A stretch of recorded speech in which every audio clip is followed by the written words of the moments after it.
आपल्या 8वीच्या पुस्तकामध्ये एक सुंदरशी कविता आपण अभ्यासासाठी ठेवलेली आहे आणि त्या कवितेचं नाव आहे गे मायभो.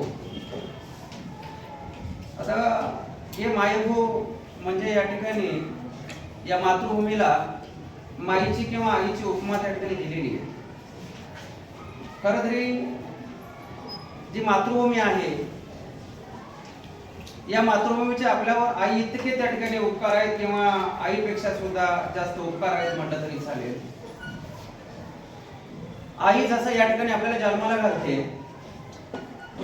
आणि आपलं पालन पोषण करते, त्याचप्रमाणे मातृभूमीचे देखील आपल्याला अनंताचे उपकार येतं. कारण मातृभूमी आपल्याला आधार देते, आपल्याला खाण्यासाठी अन्न देते किंवा आपल्याला निवारा देण्याचं काम देखील मातृभूमी करते. आणि म्हणून या मातृभूमीचे जे महत्व आहे ते आईपेक्षा कमी नाही किंवा आई इतकीच ती महत्वाची आहे हे सांगण्याचं काम सुरेश भटांनी हे मायभो या कवितेतून केलेलं आहे.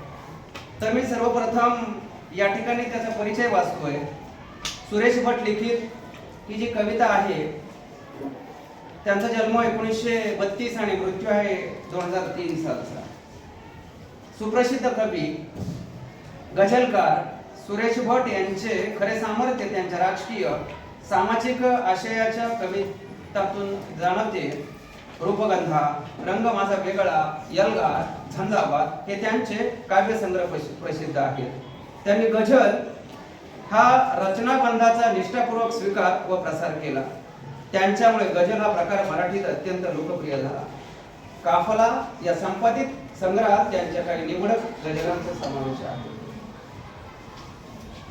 आता या कवितेमध्ये मातृभूमी आपल्याला वाढवते, सर्वांगाने घडवते. आपल्या जीवनात आई इतकेच मातृभूमीला अनन्यसाधारण महत्व असते. त्यामुळे मातृभूमीच्या ऋणातून मुक्त होण्यासाठी काय आणि किती करावे असे कवीला सतत वाटत राहते. प्रस्तुत कवितेत आपल्या अंतःकरणातील मातृभूमी विषयीचा अतिवादर कवीनं अतिशय गौरवपूर्वकरित्या व्यक्त केला आहे. काय विद्यार्थ्यांना आपल्याला आपल्या आईविषयी तर आदरभाव आहेच, प्रेम आहे, आपुलकी आहे, जिव्हाळा आहे, पण तितका जिव्हाळा तितकी आपुलकी आपल्याला मातृभूमीविषयी वाटत नाही. कारण तिचं मोल आपल्याला कळत नाही आणि म्हणून त्या मातृभूमीचंही त्या ठिकाणी अनन्यसाधारण असं मोल आहे.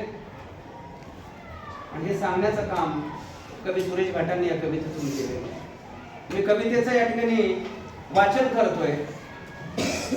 ही कविता मी गात असताना तुम्ही देखील माझ्या मागे म्हणायची आहे किंवा अगोदर वाचतो नंतर तुम्ही माझ्या पाठीमागे म्हणा. मी साधारण अगोदर वाचन करतो, नंतर आपण गायनाच्या मार्फत ही कविता बघूया.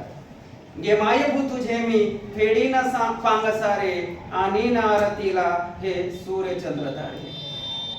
आई तुझ्या पुढे मी आहे अजून ताणा, शब्दात सोड माझ्या आता हळूच पाणा.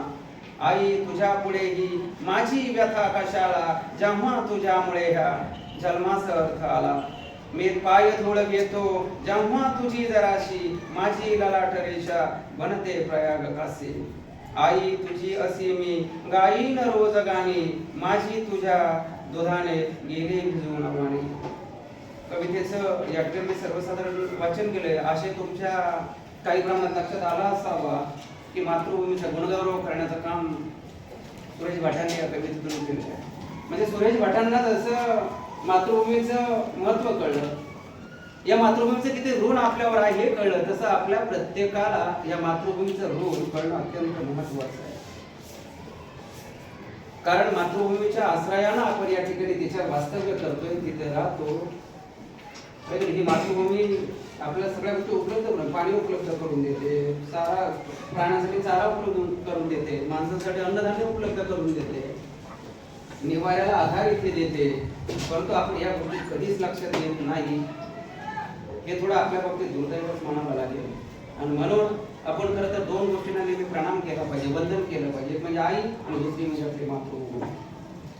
पण त्याचं महत्व कळलं तर आपण त्याला वंदन करू.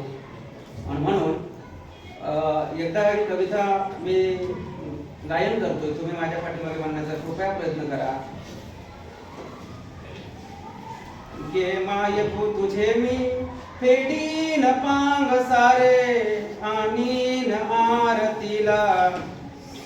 चंद्र तारे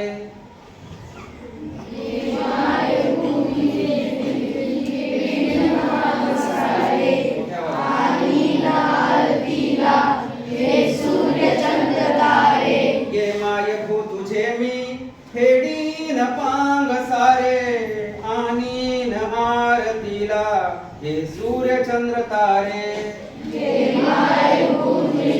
त्यावर जरा.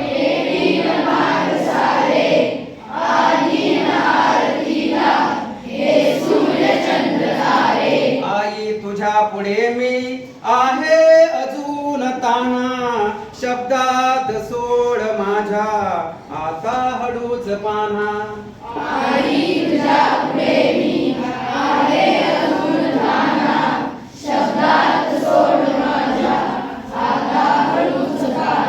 आई तुझ्या पुढेही माझी व्यथा कशाला जेव्हा तुझ्यामुळे ह्या जन्मास अर्थ आला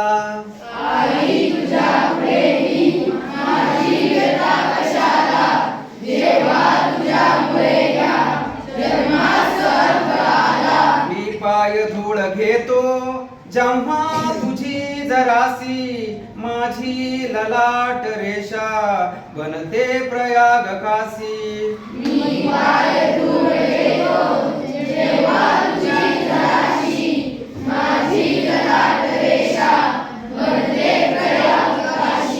आई तुझी असी मी गाईन रोज गाणी माझी तुझ्या दुधाने गेली भिजून वाणी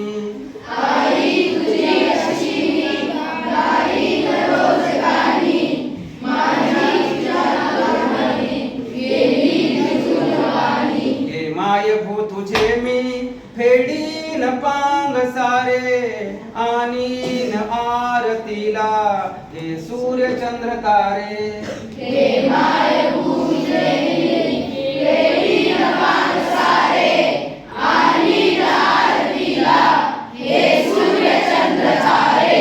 ओके, धन्यवाद विद्यार्थी मित्र हो. तर या कवितेमध्ये कवीनं सुरेश भटांना जे काही या ठिकाणी मातृभूमीचं महत्व विशद केलं ते अत्यंत त्या ठिकाणी म्हणजे ते मूल्य अत्यंत त्याला मूल्य प्राप्त झालेलं आहे.